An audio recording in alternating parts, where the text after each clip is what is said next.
Lock down کے دوران اذان پر پابندی کے معاملے سامنے آ رہے ہیں۔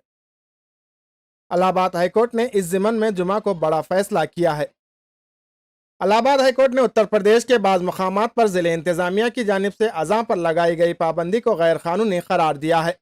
عدالت نے اس سلسلے میں ڈسٹرکٹ مجسٹریٹ کے حکم کو منسوخ کر دیا ہے۔ ہائی کورٹ نے اپنے فیصلے میں کہا کہ مسجدوں میں اذان دینے کا معاملہ مذہبی آزادی سے جڑا ہے، لہٰذا مسجدوں میں اذان دینے سے کسی کو نہیں روکا جا سکتا۔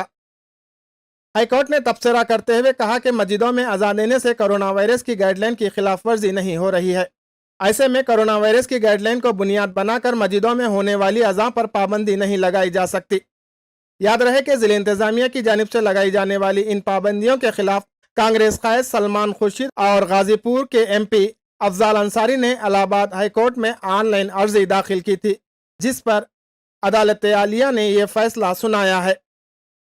تازہ خبروں کے لیے سبسکرائب کریں ہمارے channel one nation Urdu news کو۔ خبروں کی جانکاری پانے کے لیے گھنٹی کا بٹن دبائیں۔ گھر پر رہیں، محفوظ رہیں۔